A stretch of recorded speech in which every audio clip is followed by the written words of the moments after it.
Franchise fraud की वजह से लोग अपनी गाड़ी मेहनत की कमाई से हाथ धो बैठते हैं और आपके साथ ऐसी अनफॉर्चुनेट घटना ना हो इसलिए इस वीडियो में हम जानेंगे सबसे पहले कि किसी के साथ फ्रेंचाइज फ्रॉड कैसे होता है। दूसरा हम जानेंगे कि फ्रेंचाइज लेते समय आपको क्या सावधानियां बरतनी चाहिए और जो तीसरी चीज जानने वाली है वो ये है कि ऐसे कौन से पॉइंट्स है जिनको ध्यान में रखकर आप फ्रॉड का शिकार होने से बच सकते हैं। तो चलिए शुरू करते हैं ये वीडियो। हेलो एवरीवन, मेरा नाम है सुमित, मैं एक ऑथर और फ्रेंचाइज कंसल्टेंट हूं। Welcome to SG franchise advice.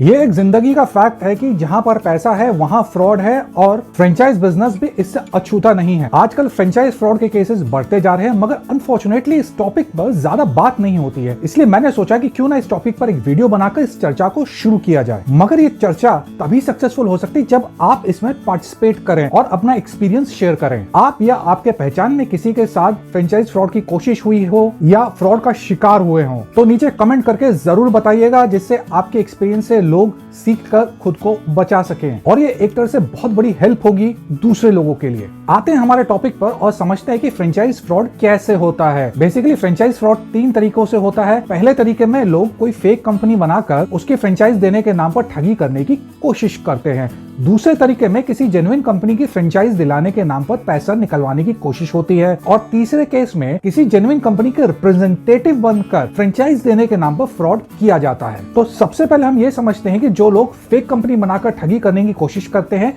उनसे कैसे बचा जाए, और इसके लिए मैं आपको 5 टिप्स दूंगा। और हमारी पहली टिप है, इस तरह के ज्यादातर फ्रॉड्स उन इंडस्ट्रीज में होते हैं जिनमें फ्रेंचाइज की डिमांड बहुत ज्यादा होती है और सप्लाई कम। ये नेचुरल सी बात है कि जिस किसी बिजनेस में भी 4 पैसे बचते हैं लोग वो बिजनेस करना चाहते हैं, मगर जितने लोग ये बिजनेस करना चाहते हैं उतनी फ्रेंचाइज अपॉर्चुनिटीज होती ही नहीं है। तो ये स्थिति एक अनार 100 बीमार वाली हो जाती है। मगर असली प्रॉब्लम तब आती है जब ऐसी सिचुएशन में कुछ लोग डेस्परेट हो जाते हैं और वो इंडस्ट्री में कोई भी फ्रेंचाइज लेने को तैयार हो जाते हैं। इसी डेस्परेशन का फायदा उठाने के लिए फ्रेंचाइज फ्रॉड करने वाले फेक कंपनी बनाकर फ्रॉड कर पाते हैं। इसको अगर हम एग्जांपल से समझें, आजकल कुरियर फ्रेंचाइज या किराना स्टोर फ्रेंचाइज की बहुत डिमांड है, तो जिनको फ्रॉड करना होता है वो इन इंडस्ट्रीज में दिखाने के लिए कंपनी खोलेंगे और फिर उसकी फ्रेंचाइजिंग शुरू कर देंगे। फ्रेंचाइज देने के नाम पर मोटी फ्रेंचाइज फीस या स्टार्टअप एक्सपेंसेस लेते हैं और 3-4 महीने तक लोगों को घुमाते रहते हैं। इस बीच वो जितने लोगों से पैसा ले सकते हैं ले करके फिर गायब हो जाते हैं। तो इस तरह के फ्रॉड से बचने के लिए सबसे पहले तो भेड़ चाल में ना आए। दूसरा कि डेस्परेशन में आकर कोई भी फ्रेंचाइज बिजनेस लेने की कोशिश बिल्कुल ना करें, क्योंकि जब लोग डेस्परेशन में कोई फ्रेंचाइज लेते हैं तब वो अपनी प्रॉपर रिसर्च नहीं करते हैं और ऊपर से अगर वो कुछ खतरे दिखाई भी देते हैं तो वो उसको अनदेखा कर देते हैं, क्योंकि वो उस फ्रेंचाइज बिजनेस को लेने में इतने ज्यादा इंटरेस्टेड होते हैं। और ये बहुत गलत तरीका है फ्रेंचाइज बिजनेस लेने का। हाँ, अगर आप ये जानना चाहते हैं कि फ्रेंचाइज बिजनेस लेने का सही तरीका क्या है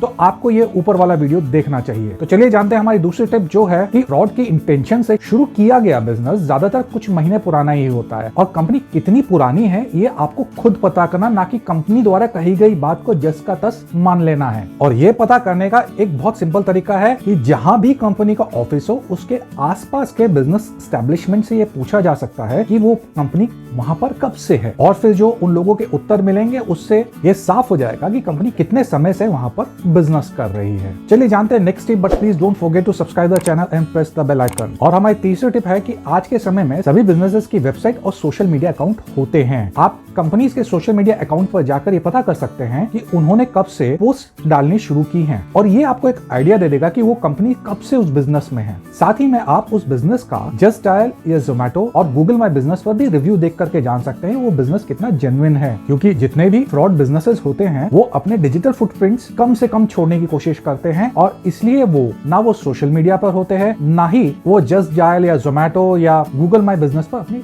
लिस्टिंग करवाते हैं। तो ये भी आपके लिए क्लू है कि कोई बिजनेस कितना जेन्युइन है या नहीं। और अगर आपको ये टिप्स यूजफुल लग रही हैं तो काइंडली इस वीडियो को अपने सर्कल में उस पर्सन के साथ जरूर शेयर करें जो फ्रेंचाइज लेने की सोच रहा है। चलिए जानते हैं हमारी चौथी टिप, और वो है कि जब भी हम किसी बिजनेस की फ्रेंचाइज लेना चाहते हैं तो प्रमोटर का बैकग्राउंड चेक करना चाहिए, और वो हम कर सकते हैं ये जान करके कि पहले वो किस तरह का बिजनेस कर चुके हैं और क्या वो बिजनेस अब भी चल रहा है, और अगर नहीं चल रहा तो क्यों बंद हुआ, और अगर चल रहा है तो उसका स्टेटस क्या है। इन सारे सवालों का जवाब एक जेन्युइन फ्रेंचाइजर बिना किसी हिचक के दे देता है। और जो फ्रॉड होता है वो इन सवालों को टालने की कोशिश करेगा या गोलमोल जवाब देगा। साथ ही में ये जानने की कोशिश करें कि उस बिजनेस में क्या कोई इन्वेस्टर है, अगर है तो कौन है, क्योंकि किसी बड़े इन्वेस्टर जैसे कि बैंक्स, फाइनेंशियल इंस्टीट्यूशंस या वेंचर कैपिटलिस्ट का जुड़ा होना एक बहुत पॉजिटिव संकेत है किसी भी कंपनी के लिए। फॉर एग्जांपल कुछ कुरियर कंपनीज जैसे कि शैडोफैक्स, डिलीवरी एक्सप्रेस भी में वेंचर कैपिटलिस्ट ने करोड़ों रुपया लगाया है। इनफैक्ट शैडोफैक्स में तो फ्लिपकार्ट ने 400 करोड़ रुपए के करीब खुद ही इन्वेस्ट किया हुआ है। तो हम ये मान सकते हैं कि ये कंपनीज कहीं भागने वाली नहीं है और फ्रेंचाइज लेने के लिए भी सेफ है। और जहां इन्वेस्टर्स की इंफॉर्मेशन अवेलेबल ना हुआ, ये समझने की कोशिश करें कि जो बिजनेस में पैसा लग रहा है वो आ कहां से रहा है। इससे आपको एक बहुत क्लैरिटी हो जाएगी, क्योंकि जिसने फ्रॉड के इंटेंशन से बिजनेस शुरू किया है उसने उस बिजनेस में कोई ज्यादा पैसा लगाया ही नहीं होगा। तो ना वो एक्सप्लेन कर पाएगा कि उसने कितना पैसा लगाया है, ना वो ये बता पाएगा कि उसके पास पैसा आया कहां से है। तो ये एक और टिप है ये जानने के लिए कि कोई फ्रेंचाइज बिजनेस फ्रॉड है या नहीं। और अगर आप ये जानना चाहते हैं कि शैडोफैक्स की फ्रेंचाइज कैसे लेनी है तो आप ये वाला वीडियो देख सकते हैं। अब जानते हैं हमारी फिफ्थ टिप, जो है ज्यादा फ्रेंचाइज फ्रॉड करने वालों का एक ही ऑफिस होता है और उनके फ्रेंचाइजी सिर्फ पेपर पर होते हैं। तो अगर आपके सामने ऐसी कोई फ्रेंचाइज अपॉर्चुनिटी आती है जिसमें फ्रेंचाइजर नया है, उसका एक ही बिजनेस आउटलेट है, उसके फ्रेंचाइजी शुरू होने वाले हैं मगर हुए नहीं अभी, तो ऐसे बिजनेस लेने से पहले थोड़ा रुक जाए, कुछ महीने बाद फिर चेक कर ले कि क्या सिचुएशन है। और अगर वो फ्रेंचाइजर जेन्युइन होगा तो आप उसके बिजनेस में प्रोग्रेस देखेंगे, और अगर वो फेक होगा तो मोस्ट लाइकली उतने समय में वो बंद करके चला गया होगा। और जो लोग कुरियर फ्रेंचाइज लेना चाहते हैं उनको ये देखना चाहिए कि कोई कुरियर कंपनी कितने पिन कोड्स पर डिलीवरी कर रही है। अगर वो कंपनी खुद 500, 700, 1000 पिन कोड्स पर डिलीवरी कर रही है तो बहुत बढ़िया, उस कंपनी के बारे में सोचा जा सकता है। और अगर नहीं तो थोड़ा रुकना बेटर होगा। और हाँ, अगर आपको ये वीडियो पसंद आए तो उसको एक लाइक जरूर दे दें। बढ़ते हैं आगे और जानते हैं हमारा दूसरा तरीका फ्रेंचाइज फ्रॉड का, जिसमें फ्रेंचाइज दिलाने के नाम पर फ्रॉड होता है और उससे कैसे बचना चाहिए।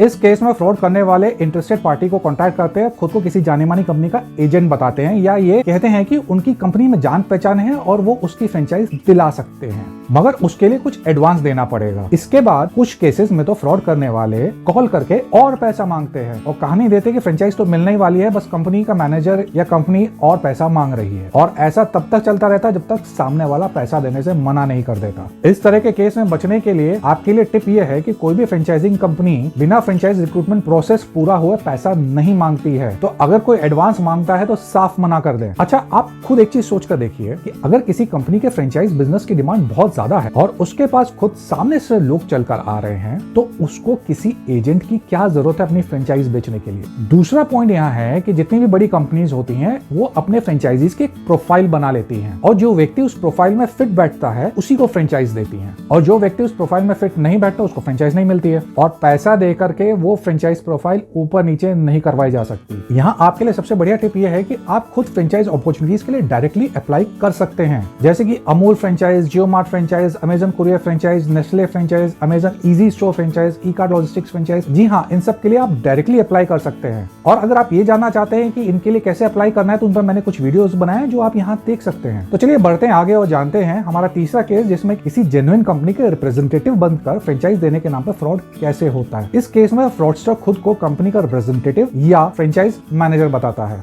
और ऐसे लोगों का आप तक पहुंचने के दो तरीके होते हैं। पहला कि वो किसी बड़ी कंपनी की वेबसाइट से मिलती जुलती अपनी वेबसाइट बनाते हैं, जैसे कि किसी जेन्युइन कंपनी की ओरिजिनल वेबसाइट है abc.com, तो फ्रॉड करने वाले वेबसाइट बनाते हैं abcfranchise.com या abc.in या abc.co, कुछ इस टाइप से। तो जितनी भी popular franchise ideas in India हैं, जैसे कि Ekart courier franchise, Jio mart franchise, Amul franchise etcetera, इन सब में ऐसे ही फ्रॉड करने की कोशिश होती है। लोगों को असली और नकली वेबसाइट के बीच का अंतर पता ही नहीं चलता है। तो जब लोग इन पॉपुलर कंपनीज की फ्रेंचाइज ढूंढ रहे होते हैं तो उनको सर्च में ऐसे ही मिलती जुलती वेबसाइट्स दिखती हैं, जहां वो जाकर अपना डेटा दे देते हैं और इसी डेटा से वो फ्रॉडस्टर्स आप तक पहुंच जाते हैं। दूसरा तरीका है कि कुछ लोग सोशल मीडिया और यूट्यूब पर किसी फ्रेंचाइज आइडिया वाली वीडियो या पोस्ट के नीचे अपना नाम और कॉन्टैक्ट नंबर छोड़ देते हैं और ये इन्फॉर्मेशन बहुत आसानी से गलत लोगों के हाथ लग जाती है। उनको ये भी पता चल जाता है कि वो व्यक्ति कौन सी फ्रेंचाइज अपॉर्चुनिटी में इंटरेस्टेड है, तो फिर ऐसे लोगों को टारगेट करना बहुत आसान हो जाता है।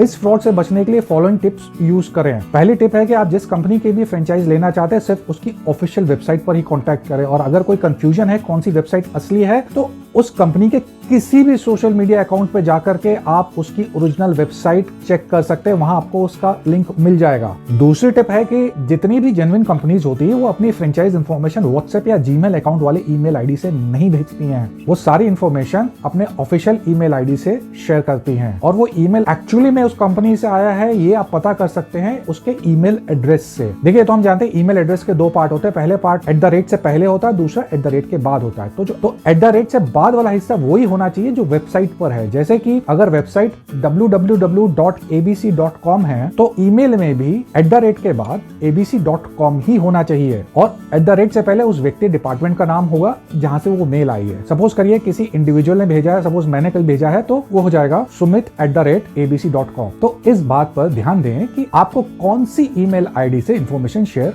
हो रही है। साथ ही में व्हाट्सएप या टेलीग्राम से शेयर की गई इंफॉर्मेशन पर भरोसा ना करें, और ये इंसिस्ट करें कि वो इंफॉर्मेशन आपको ईमेल के द्वारा भी शेयर की जाए। और तीसरी बहुत इंपॉर्टेंट टिप है यहाँ पर कि कोई भी बड़ी कंपनी बिना फ्रेंचाइजी से मिले फ्रेंचाइज नहीं देती है। तो कोई अगर ये कह रहा है कि बिना मीटिंग की एग्रीमेंट साइन हो जाएगा, तो इस चक्कर में मत आइए। फेस टू फेस मीटिंग के लिए इंसिस्ट करिए, और मीटिंग के बाद उस व्यक्ति के साथ एक सेल्फी जरूर खिंचवा लें। यहाँ पर बहुत से लोग कुछ पैसा बचाने के चक्कर में फेस टू फेस मीटिंग करना अवॉइड करते हैं। उनको लगता है कि अगर व्हाट्सएप के थ्रू ही काम हो जा रहा है तो वो ट्रैवलिंग का खर्चा क्यों करें, और इस मानसिकता का फायदा उठाकर फ्रॉडस्टर्स बहुत आसानी से लोगों को टारगेट कर लेते हैं। फ्रेंचाइज लेते समय ऐसी बहुत सी छोटी बड़ी गलतियां हो जाती है जो काफी नुकसान करवा सकती हैं। इसलिए फ्रेंचाइज बिजनेस लेते समय और क्या गलती हो सकती है, अगर आप ये जानना चाहते हैं तो ये राइट वाला वीडियो क्लिक करें, नहीं तो आप ये लेफ्ट वाला वीडियो देख सकते हैं। Thank you for watching.